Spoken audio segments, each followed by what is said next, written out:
There's this beautiful kawaii tree that somebody planted in the playground in Waimea, and at certain times of year, there's quite a bit of seed underneath. So I was plunked myself down on the sidewalk there, and I was sorting through the seeds on the ground, picking them up, and a little boy came over to me, and he said, "Auntie, what are you doing?" I said, "I'm collecting seed." He said, "What kind of seed is that?" And I said, "Oh, these are kawaii seeds. They're tree seeds." And he looked at that tiny seed in my hand and he said, "That can grow into a tree." A seed bank is a place where we collect and save seeds. In this case, it's a refrigerator, and we do some freezing as well. And so that gives you the ability to save seed for certain lengths of time. Save seeds for up to 15 or 20 years, and then with freezing you can save seeds for 20 to 50 years or more. So why do we want to save seeds that long? Well, we want to have a resource for the future. So the thing about restoration in Hawaii is that in the past people collected seed, propagated, and planted, and didn't save seeds. Anything like that. And we collect the seeds and then we separate the seed from the pod.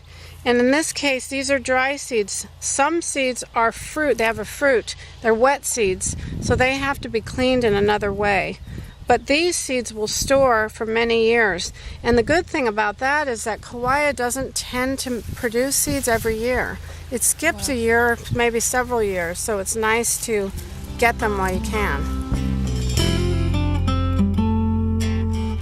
When incoming seed comes in, it needs to go through a drying process to bring the seed to 12% relative humidity. That moisture level allows the seeds to be stored and hold their viability over time.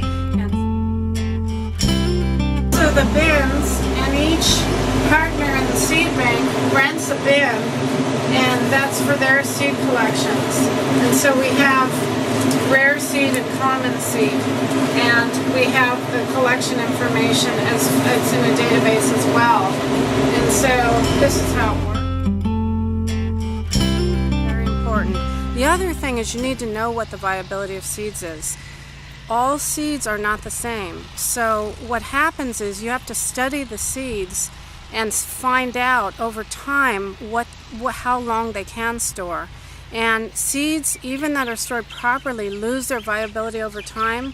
So in Hawaii, we haven't spent much time doing the research of figuring out what the viability for seeds is.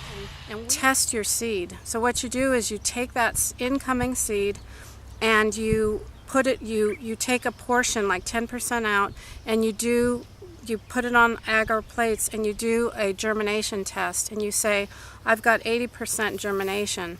Then after 1 year, you take that collection and you take out a portion of it again, and you see if that germination has gone down. And you do it every 1 year, 3 years, and 10 years. So Jill, why did you want to start an internship program? Well, I want to teach students about the value of seed banking, and Callie is my assistant, and her and I want to create protocols so that we can have an intern come in and learn all the process of seed banking. There's quite a process. And Callie, what do you think interns are going to get out of this? I think it's a skill that they can take outside of college and find jobs with this.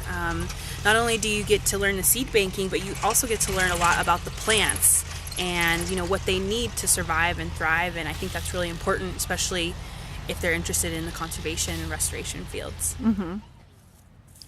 I didn't take any more time that day to talk with that little boy about seeds, but if I had, I think I would have told him about the hope that's mingled in with that magic that's seeds. It's the hope that's contained in each seed for growing a native forest, for growing food to feed people, and more than anything, for helping nature to adapt to those changes that are sure to happen in our future. The seed bank embodies all those hopes for the future.